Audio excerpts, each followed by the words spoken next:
So thank you all for making it to our first set of DCS clinics. This is the third of the first clinic. There's another one on Thursday if you've got anybody else who needs to attend. The plan for these is to run them periodically throughout the year, and they've really come out of feedback from centres over the monitoring over the last year, and just to update you with where things are going. Quite a lot on the agenda there for me to fly through. I will go through them quite quickly, but any questions, feel free to just put them in chat, shout up. There's only a few of us on today, so feel free to just shout them up and just say, ask as we go. And I'll also stay on at the end if you do need to catch me to ask anything else. The slides for these can be found so you'll be able to download the slides directly on Mia. I will show you roughly how to do it in a few minutes.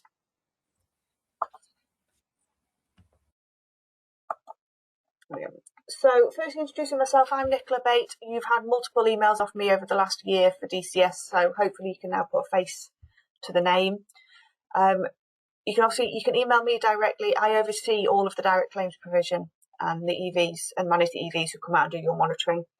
I also oversee the application process at the moment as well.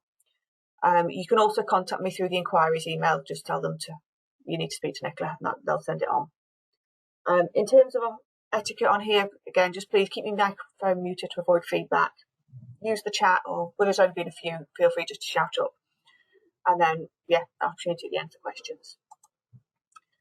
So, first thing we're looking at today is what are the clinics, because I appreciate this is possibly something new for you guys. The aim of these clinics to run over the year are to provide an update on DCS activity. So when we release new documents or there's a change in process, you will be able to get information on them, and we'll always brief you on these clinics. An update on the AIM qualification activity. We're very aware that because you don't see an EV throughout the year, you might not have that much contact with people at AIM. So this is a chance where we can give you an update on some of the key qualifications, changes to qualifications, new things coming through that we think might interest you, and an opportunity just for you to hear what's going on. The key one for me here is having that community of practice. Over the time, I would really like us to come together as a group of DCS providers and be able to talk to each other. And so, someone else can say, oh, we did this and it worked really well, or we did this and it went really badly. Has anyone got any suggestions, ideas? And you can start to feed off each other, and you'll be able to identify other centres across the country who maybe have a similar provision to you, and you can see what they're doing. I know that takes a while to settle in, so I will be quite heavily leading it for the first few, but hopefully into the new year, it'll start to become a little bit more two-way, and you guys can start to build up some contacts as well.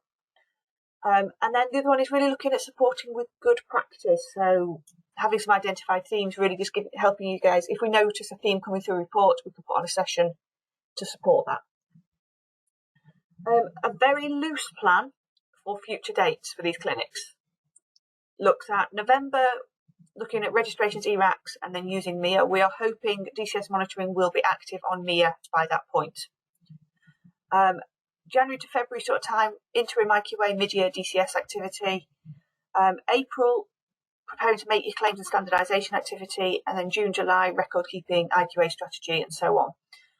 This is planned around year-long programmes, and I appreciate probably about half of our centres with DCS do short courses.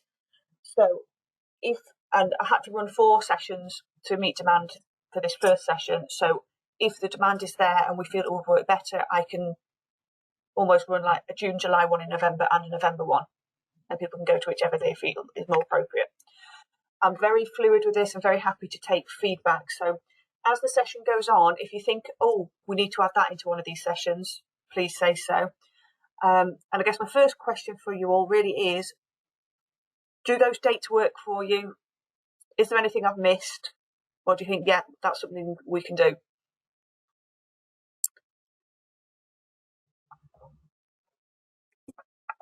I'll take the silence as a positive.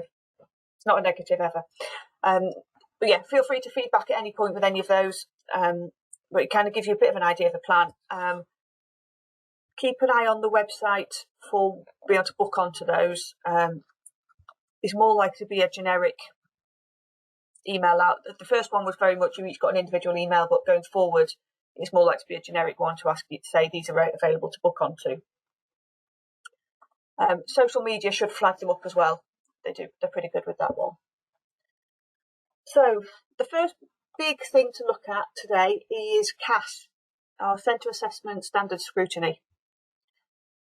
This is the new Ofqual regulations and framework around direct claims. So up until about 2 years ago, DCS wasn't regulated by Ofqual at all. It was basically ignored. Ofqual pretended it didn't happen, and the exam boards just went, yeah, it's fine, it's fine. And then Ofqual went, actually, we need to look at this in more detail. We want to regulate it. So they came up with a set of conditions within our framework that we must adhere to for our DCS activity. Luckily, happily, we were pretty much doing it anyway, which was really good. So we've just built on that further and just formalised it and made it, and just added some extra bits in. We've had about a year, 18 months running this programme as a pilot, and then as of 1st of September just gone, we are now mandatory on this one. So we've been able to run it for a year or so as a pilot, but be flexible, and now we have to stick to it rigidly. And the key thing really is just formalising our approach. So for our centres to be aware of, the key points that I've pulled out of it that I think would be useful to bear in mind when you're doing DCSE is your IQA sampling needs to cover all of the components. Now, that does not mean you need to cover every component in every claim in every ERAC, but just over the year, you need to make sure you've covered every component that's been assessed and claimed over that year, which I think many of you do anyway. But when you've got multiple learners doing lots of different criteria, different components within the same ERAC, it can get a bit more higgledy-piggledy and so on. So it's just making sure you have covered it somewhere. Over a 3-year period, our EQAs will cover a set range of components. So they will be given a list of minimum sampling for each qualification, and they will then add on additional ones where required or where they feel it works for that centre. So if the mandatory units this year are not ones you're doing, that doesn't mean we won't sample. It just means they won't need to sample the mandatory units, and they'll just sample optionals. The DCS monitoring must be completed in a timely manner. We need to show to Ofqual that we are monitoring regularly. So the fact that you guys are all here means you made it through last year. So you know how the monitoring works, and you know the monitoring process and how. Because anyone who can't facilitate that monitoring did have it removed over the last 6 months. So you should be fine. But just factor that into your yearly planning. We may request random sampling.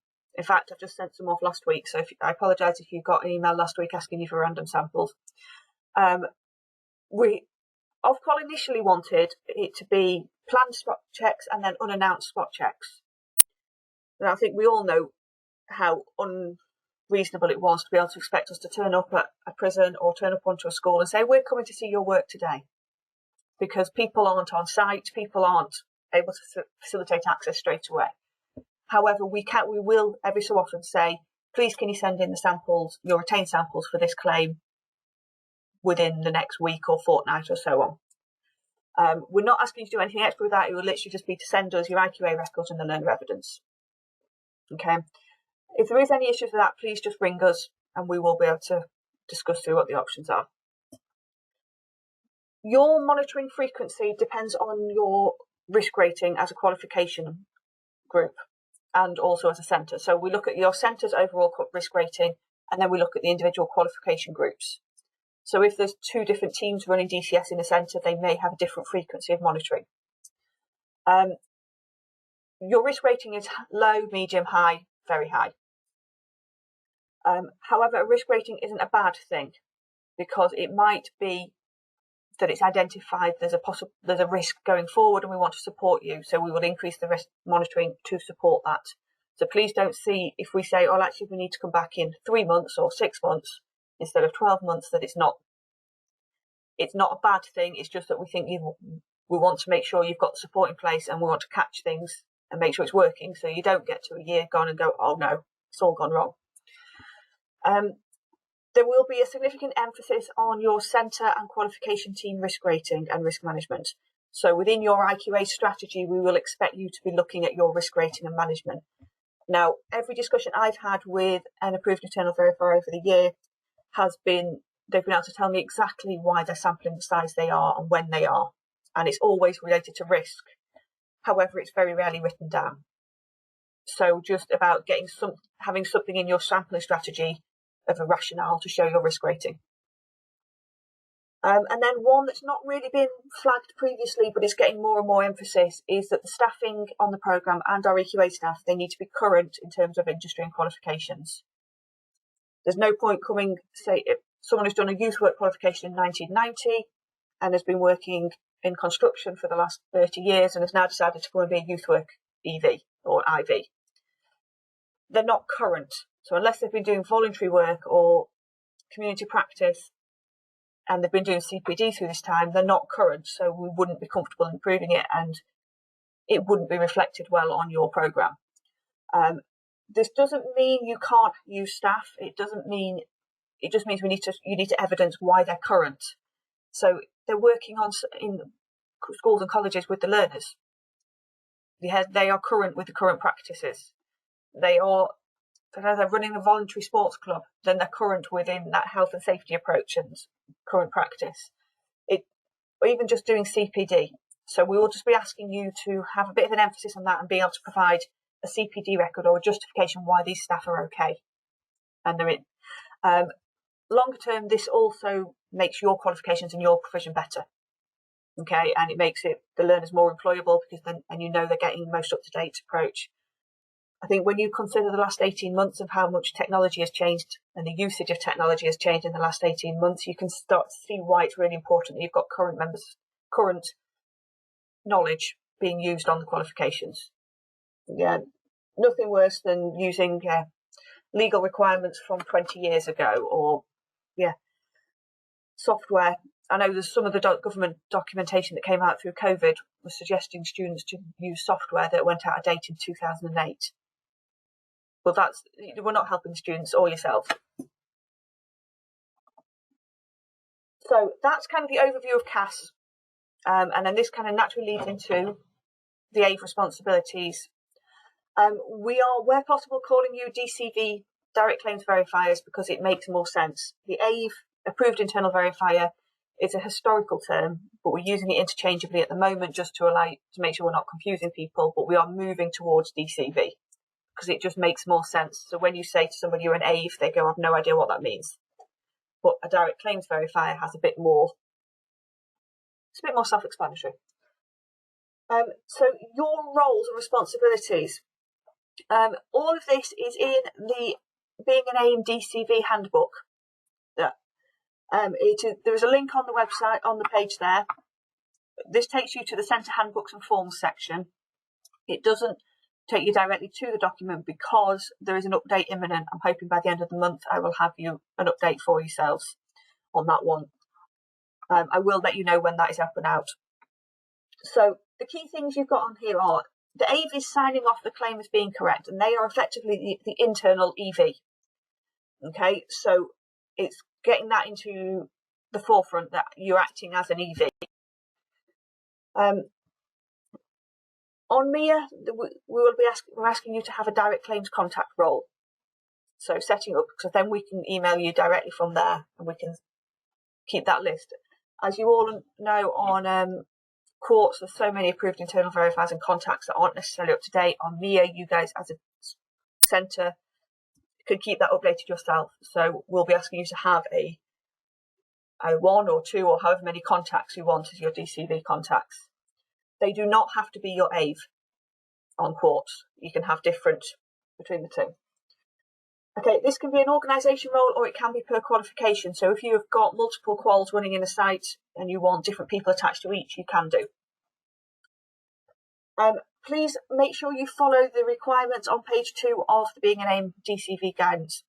It's fairly straightforward stuff about your IV active responsibilities, your standardisation requirements, retaining the learner evidence, signing of things off. But it is all in there, so I'm not going to go through it in this Well, we can go through it in more detail at one of the later clinics if we want to review it and come back to them. One of the key responsibilities is the QA5.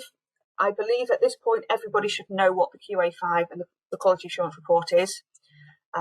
We did have some through our sampling last year who said we don't know what a QA5 is, and we had to sort of stop from that point and go, okay, we need to get you using these. Again, QA5 is a historical term, so I'm gradually moving it to the direct claims quality assurance report. But I think QA5 is going to sit there behind the scenes for a long time yet. This form was updated in May 2021. So you've been allowed to use it over the summer or the old one. But going forward from this point onwards, you need to be using the updated QA5 form, please. You do not need to retrospectively go back and change your previous ones, just from any activity going forward. I will open that document up in a second and show you a bit more what it looks like. And the real thing is focusing the AVE activity on managing and overseeing. Yep, Carrie, that's fine. Manage and oversee the IQA activity of others rather than needing to do it all. So if you have a team of IQAs, you can use it. You're overseeing and making sure it's all going to plan rather than being the one on the ground doing the IQA. If you are the only IQA and you're also the AVE, then obviously you're going to have to do the IQA activity. One thing that was a resounding yes from the other sessions last week is, would you like me to create some sort of activity tracker checklist that says these are all the things you should be doing, and then you can almost allocate it out to people in your teams or check off to say, yes, we've got that in the folder. And it was kind of, is that something that is beneficial and you think would be useful to help you guys structure and make sure you're not missing anything? Last few weeks, everyone's always said, yes, definitely.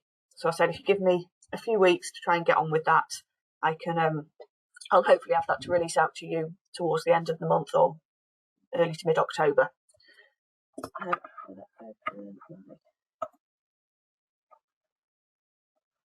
Bear with me. I open the QA5.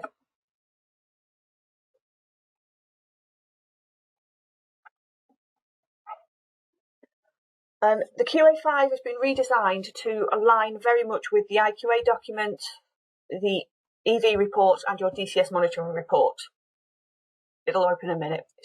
It's having its Monday morning feeling. So we've changed the questions. We've changed it from just a straight tick box to a bit more place for you to actually provide feedback to your IVs.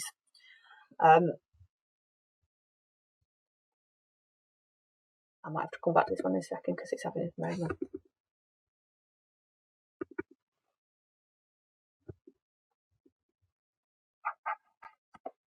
I'll give it a second to open up because this bit also talks about the QA5, this slide does. So in terms of record keeping and retaining your files, so you need to make sure you've got your QA5 form. Please factor in that we are on remote monitoring for at least another year. So thinking about that as the year goes on in terms of how you're retaining the evidence. So whether it's a case of scanning it as soon as it's done and who you've retained, or whether it's having as much electronically as you can, or having it stored up in folders already. The folder structure, I would recommend you use that preparing for your DCS monitoring guide that you had last year. That's still available and still continues to be current. That sort of says, these are the things we're looking for in each of these sections.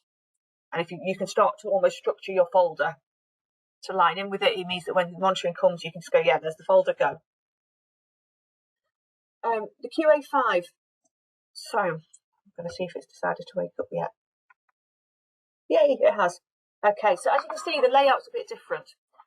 The top is obviously your core information, the summary, who the AVEs are, what the qualifications are. The run IDs, this should be all of the run IDs related to this QA5. It does not necessarily, it's not the run IDs that are sampled, that you've selected a sample from, but all of the claims that you're putting in relating to this QA5. And just please remember that any run that gets submitted must be on one of the QA5s. But you don't have to do a QA5 every time you submit a run. You could do it to cover all runs you've submitted in the last month. Yeah, I don't want you filling multiple forms in for the exact same thing. Okay, so you don't have to, you may finish up, I would imagine the most you would finish up with over a year is probably, 10, maybe 20 QA5s. But a lot of people, maybe 4 or 5 that you're doing. So we've got the yes/no questions that you're saying that you get in your EV reports, and the IV reports or assessment tasks are well planned. And then you've got a section, a place to put in your comments, why and how do you agree that it's correct? So we don't just want to see yes and blank answers. It needs to actually, you're looking at giving feedback to your IQA team or your assessors if you're doing this as IQA. If you are the only IQA, yes, you can just do this instead of IV form as well. So there's loads of questions on here. I'll scroll it through a bit. A bit for IQA. I will be removing this tag section because they're no longer eligible on there. Completions of claims, actions, general comments. So it's just the questions will be very familiar as from your DCS report and your EV report. And then you have a section at the bottom for your sample record. So who have you sampled? What component title is it? What run is it? And have you retained it? Because obviously you don't retain every single learner you sample. We will use these to establish who our sample is. Rather than having to do the big spreadsheet where you have to identify who you've retained from the big list of learners, hopefully we can use these now, which will make your life a little bit easier. Kerry, it might be worth dropping this onto the back, this page onto the back of your ones you've just done to help with the monitoring, save you having to do that big spreadsheet. You can work it out. The process is currently to use the spreadsheet, but I think people may start, when they realise this is available, they may start and try and use this as well. Is there any questions at this point on the QA5?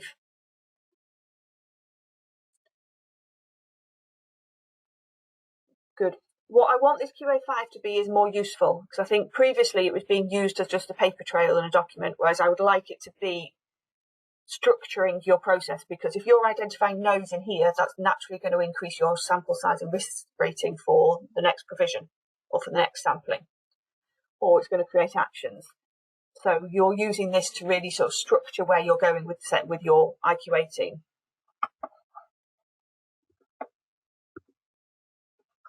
So if I come back to this one, how frequently does it need to be completed? It needs to cover all the claims, but if you're submitting Eracks every week and the evidence is a workbook, it's always very similar for all of the learners, you're going to be writing the same thing on that form every week.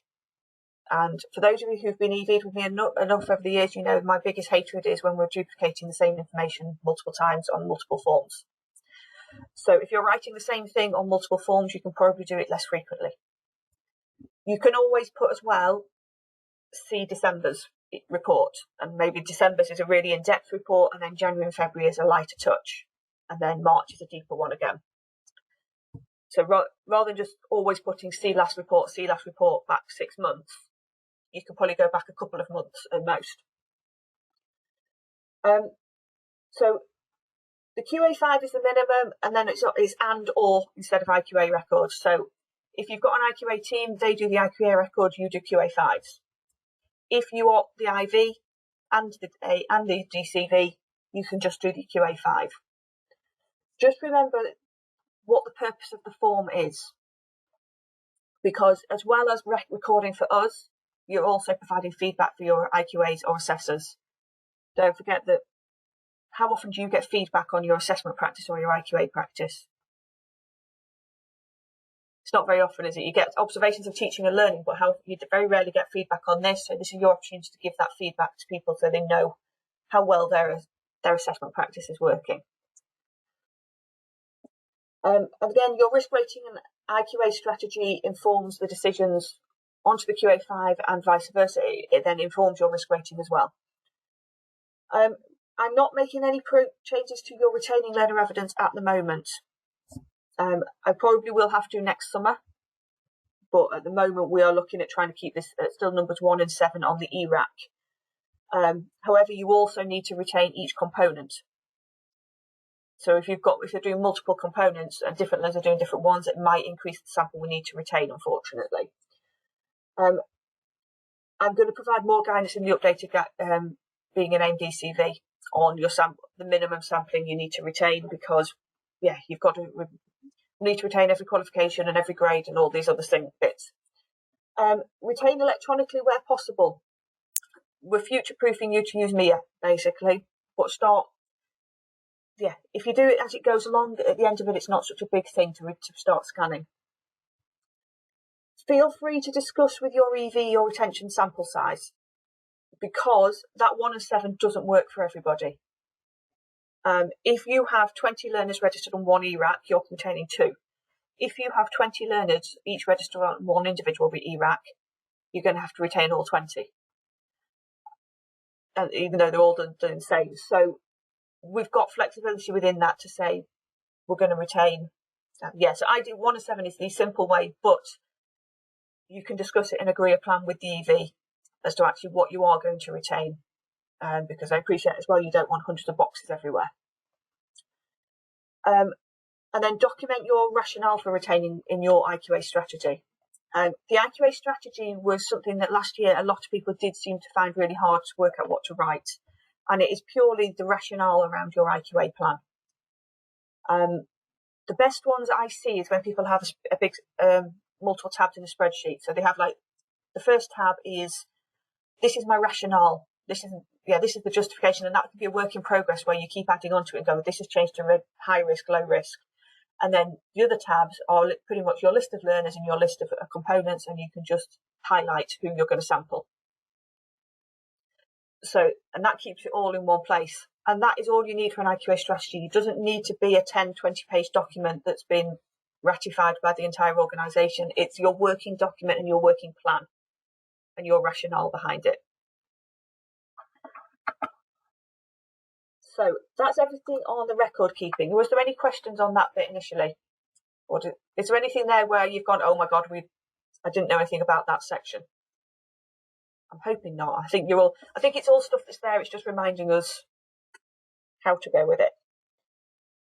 MIA. Have we all managed to get ourselves a direct claims contact on MIA in some way? I'm seeing if you nod. Lovely. Is there anybody who hasn't managed to get an account set up on MIA yet? Because I think, was it Jenna? Jenna is available to help there if we do need to set anybody else up. Okay, I'm going to very quickly move on to this one. So this is me logging in as a centre to our test site. So it looks pretty much similar, but you won't see the same documents and so on. When you log in, you can see on here you've got your home, and then it shows you the actions first for your centre. At the moment, your DCS actions are not on there, but they will be getting up on there at some point. As soon as my DCS form is live on there, we'll be able to bring your actions over from last year. And as you go to your inbox, you can see any forms that have been allocated towards you. So you'll see this will show with a DCS form when it's time for your monitoring. Like I say, I'm working to currently beginning of November to be able to roll out the DCS monitoring on here. But when it is, your EV will talk you through exactly what to do, because we're talking them through this. So don't worry too much on this at this point. Across the top, you've got My Organisation, which will tell you information about the qualifications you've got approval for, and it will tell you which ones you have DCS for. It doesn't tell you which AIVs are attached to it, because that's a quartz bit, but this is the overview, and this is the information we are using as our key thing now. The test line just like to go quite slowly sometimes. So we've got centre information, products is your qualifications, AIM contacts, it might tell you who your EVs are. It generally tells you in the product section for this. Engagements will tell you when your next monitoring is due. Okay, so this one doesn't have any booked in, but it will show you when your DCS monitoring is due. And then if I go to products, so it gives you a list of all your qualifications. So for some of you who have got loads of qualifications, you're going to have a really big list. Others, you might have only 2 or 3 on here. And it will show you whether you've got direct claims or no direct claim status on here. So it's a really useful tool to use as your overview. And if I scroll down to some of these, there we go. So these ones have been highlighted because they've got direct claims. And where it says no AO staff, if your EV has been assigned to all of the qualifications you've got DCS for, they will show on here. They may show as in your contacts. It depends on the size of your centre, because to add the EV onto so many hundreds of qualifications, it can get a bit of a nightmare. But you can see there, and what you can then see is if there's maybe a qualification you think you should have DCS for and hasn't. Particularly important is if you do a qualification approval for a new qual. That, say for instance, we've got it for the level 1 diploma in working in animal care. If you add a QAF in for the level 1 certificate, it doesn't automatically add DCS to it. You need to manually ask us to do that. Okay. Depending on what's going on, it may be we add it to EDCS monitoring. It may be we add it manually throughout the year, or it might be we say, you know what, there were some issues previously with some actions. We're going to hang on before we give you this one on there as well. So you've got a few different ones in there, but as AIVs, we're looking for you to sort of take on a bit of responsibility to managing this and coordinating it, and not just assuming that it's automatically all going to be on there. So that's your centre information. And then if you click on documents, you can also see, I tend to just click search at this point.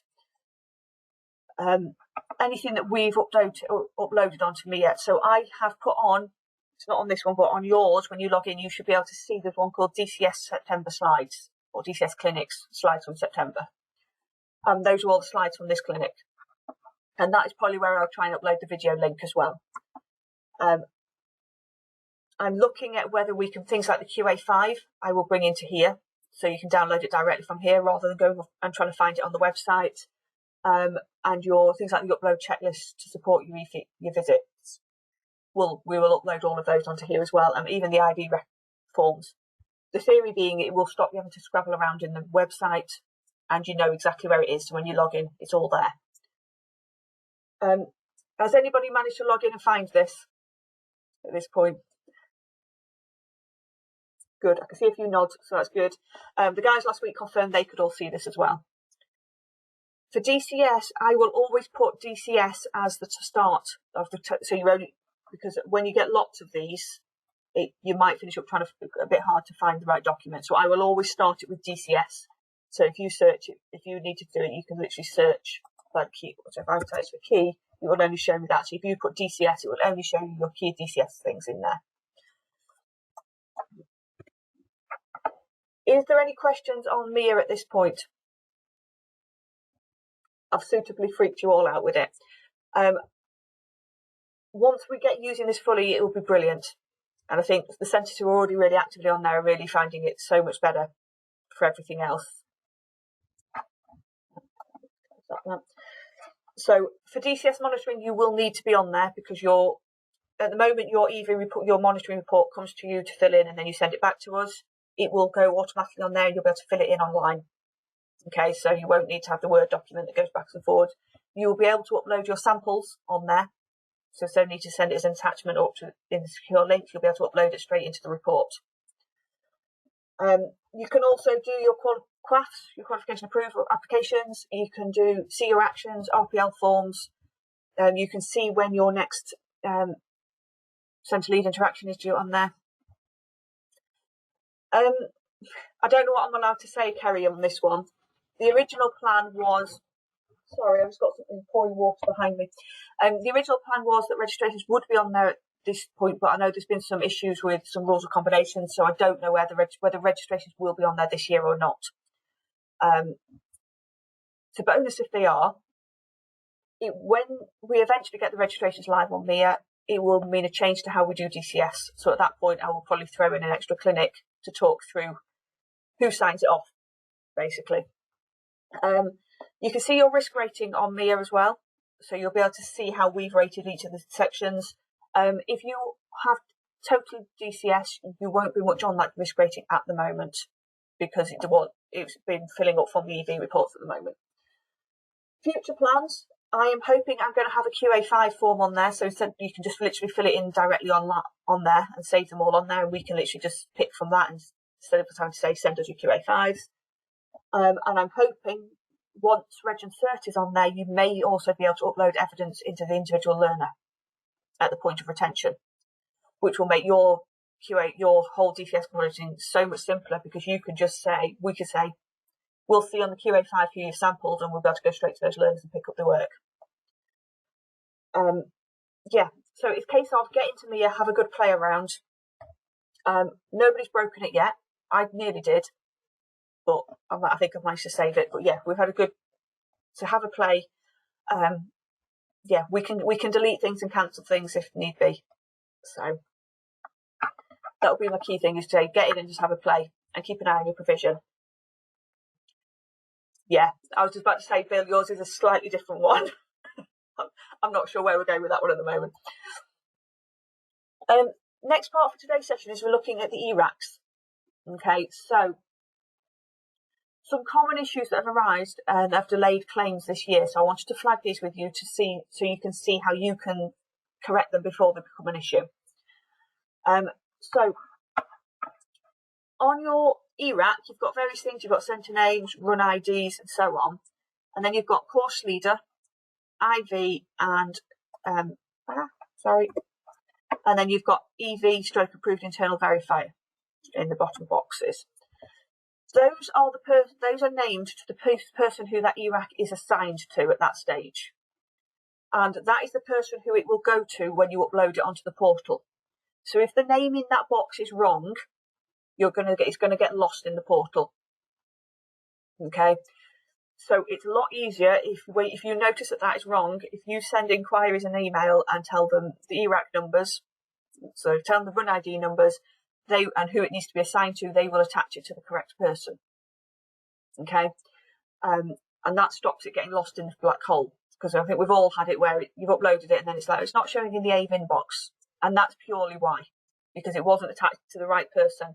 Sometimes that's an issue at registration point or staffing changes, and so on. So we've got quite a few that keep coming through with Roadshow. So when you are approved for a new qualification, it's attached to the Roadshow, but then it needs manually updating. We have to manually do each Erack, so it doesn't we don't automatically do them all. So, but if you give us a list of the ones you need doing, the guys at the inquiries team will get them all updated for you. So that's one of the really key ones that we seem to find quite a few issues with. Sometimes it's the AIM hasn't changed the role to verify. So when you switch your roles in the top corner of the portal, you need to make sure you've got a sort of course admin, you've got IV, and you've got AIM, and making sure you get to each one. And sometimes, and I don't understand how it happens, but it finishes up as an IV and an AIM needing the same thing. So they need to go in as IV, and then it gets stuck with the AIM and so on. Again, with any of those, just drop a message to inquiries and they can have a look at it for you and work out what's going on. This information is also on the portal. When you see the Eracks sort of summarised, it will say, and it says like how many learners are being claimed and what the title is and the name, and it has assessor, IV, EV. And if any of those are blank or wrong, it's going to the wrong person. You need to flag it. We get quite a few where they just get left in the system because people haven't realised. So I think it's a really useful one just to say, just always have a check on that bit. The other ones is incorrect components showing. So across the top here, we've got various components. If the one you're expecting to be in there isn't in there, again, drop inquiries and email, they can update it. You will notice some of them now have portfolio after them or exam. Make sure it's the right one. I'll explain more on the next slide. And again, get them switched over if need be. And then the other one, if the component is already awarded, it shows as a date. So instead of achieved, not achieved, it shows as a date. That means it's already been awarded on that date. So you don't need to do anything, but you can obviously see on your Erack. So for instance, if this one learner is a follow-on learner and you already did a QA5 to cover all the other claims for garden horticulture skills 1 month ago, you may go, well, actually, I don't think I need to sample that one. I'm going to sample these other ones because that's already been, we already know that was sampled on this QA5 before. And then there is guidance on the website on using Courts Portal. So please feel free to always have a check through that as well. After 60 days, I tend to chase any Erack claims that aren't completed. I know quite a lot of you have probably had emails from me that says, can you please log in and verify them and check them? And quite often, those are the common issues that arise for those 30 after 60 days. But obviously you wanted certificates for your learners earlier than that, and so do we. We don't want them sitting on there. So please do have a look at that. After 60 days, we can remove the claim. Okay, because at that point we have to question whether it's a timely claim and whether the evidence is current. That's the Eracks bit. On to e-assessment. I'm hoping you've all had emails around the changes to the e-assessment, particularly for the capital E users. So the printout test results from the e-assessment, the capital E end of unit test bit, is no longer accepted as evidence for the portfolio-based components. On your ERAC, it will show as portfolio or exam. If you think it's wrong, get it changed, because you'll get yourself. The portfolio is obviously a portfolio of evidence. Exam is where they're going to log into our XAMS system and do the exam formally. So you can't use the test result. You're going to have to either formally invigilate the XAMS exams set by AIM. This is not the end of unit test. They log into a separate system and do a test on there. Or they provide a portfolio of evidence that has been assessed and internally verified as being sufficient in content, level and coverage. So for many of you, that's our standard portfolios. They have to do that instead. If you are moving totally to the XAMS platform, we will close off your DCS activity, because you don't need QA5s, you don't need Eracks, and you don't want to be trying to retain all of that for no claims that are taking place. If you're looking at do hybrid, so you're going to do some of the components as portfolio and some components as XAMS, your DCS will remain. However, we might bring your monitoring forward to reflect the fact that we're going to change your assessment methods and risks that are going in there, just to make sure you've got it stuffed and set up. Please, I know your centre leads have been hunting you down, and I've noticed Jenny's on here, so she'll be keeping an eye on who's on here as well. Please tell us, speak to your centre lead and confirm whether you're going to be doing all XMS, hybrid, and if you are doing that, it's really helpful if you tell us which quals or components you're going to do which assessment method for, or if you're going to all portfolio. And that helps us stop chasing you down. If you are capital E and you're looking at move and you're putting in claims at the moment, we will be calling in samples. The first step went out last week for the claims after the 1st of September. Key thing in this, it is any assessment that took place on the 1st of September onwards. So if you've got capital E claims who did the assessment in August, they are fine to claim. Please just make sure it's really clear on the ERAC in the notes that the assessment was completed in August. And then I won't call you for sampling. Otherwise, if I do call it for sampling, then just make sure it's clear on the assessment that it was completed in August. Is there any immediate questions on the e-assessment? Is this new information to anybody who does capital E? Please say no. Good. The silence is good. For those of you who maybe this is totally new information, you don't do any e-assessment, it's useful to know that it's available because it works in all the AIM quals and the PSD employability type ones. And it means you can have some components that are done through e-learning and as an assessment, and some that are done as portfolio, and you can hybrid it. So it may be that you're thinking, actually, we quite fancy trying this. We're new to it and we're going to try it. And it increases the amount of learning the learners can do. Well, it decreases the amount of teacher time you needed to deliver it because the e-learning is delivering it. So it possibly increases the size of the qualification, or possibly if you've got learners who are having to work remotely from home and stuff, they can do that e-learning and then come in and do the assessment where you invigilate it. So it's worth having a look. Again, just talk to your centre lead. They will give you all the information on it. Okay. Monitoring and the quality requirements. This is my bit. So I've just showed you your next monitoring due is available on MIA, and every centre who has had a monitoring visit, it will be on there. You will be contacted to arrange a date by the EV team, and this will be sent to the MIA direct claims contact, not the AVES on Quartz. Obviously, if you haven't got a contact on MIA, then I'll have to go to the AVES, but I'm hoping to, because I know the MIA one is going to be the up-to-date version. When you suggest your dates, please factor in that you need to complete your section of the report. You're going to need to identify the learners you've retained. You're going to need to provide an overview of the components claimed for each learner, so that we can make sure we've covered all the sample. And you're going to need time to get your sample together electronically. So do factor that in and don't book it for like the day you're coming back from leave or something like that. You can use your preparing monitoring to prepare. For me, the key thing is you're showing you're going to apply changes going forward, like the new QA5. You don't have to retrospectively, we're just working forwards. Please provide evidence to sign off your previous claims with previous actions. And then the monitoring needs to be completed within the month designated. So where it says, 22nd of June, we're sort of looking a month either side of that. Within a month of that date, it needs to be completed. So please factor that into your plans. Failure to arrange or facilitate the monitoring will result in DCS being suspended until it is completed. Okay. So I guess the key thing there is, if it's booked for the 22nd of June and you know you're going to be on leave for the whole of June, make sure we know so we can get it changed and you can get it in on a time that's going to fit with your centre's demands as well.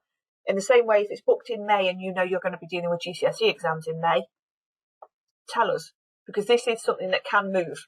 GCSE exams can't. What we can't do is move it. Yeah, once the EV team has contacted you to say, can we book it? We can't move it then. But way in advance of that, we can adjust it. Again, it's the whole risk thing, isn't it?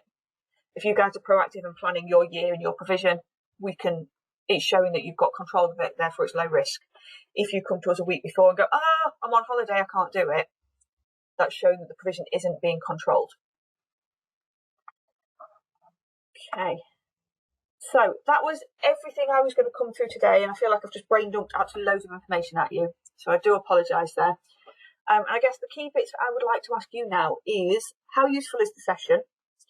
What else would you like? And if we go back to those original dates, do they still work? So I go back. That one. So based on today's session, do those dates work going forward? And is there anything you would want me to move around or put in different dates?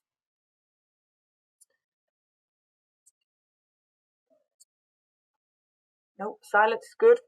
And then has it been useful? Because what I don't want to do is run all these sessions and then you'd be like, oh, well, actually, I'm not going, they're pointless. Yeah, it needs to be, these clinics are for you guys as centres and as DCVs. So if they're not useful, we need to change them. If they are useful, which bits are useful? What do you want more of? I guess what I'm really saying to you here is, what do you want more of? Because I want to make this hour worthwhile for you to come to and want to come to it. Last year I did things like authenticity of evidence, because everybody was moving to online. So as the year goes on, we may add some extra bits in. We go, oh, this would be really good for you guys. If registrations go on to Mia, we will definitely have a session. So yeah, everything we can on Mia, we will be adding in there. At the moment, we're obviously asking, these are open to DCS, direct claims verifiers. I may open it up again to exams officers and things like that who are going to be supporting the claims as the year goes on. Or, for instance, November's registration in Eracks, you might be thinking, I don't do them. That goes to the exams team, so they may want to drop in and listen in and talk to get checks on as well, and that's absolutely fine.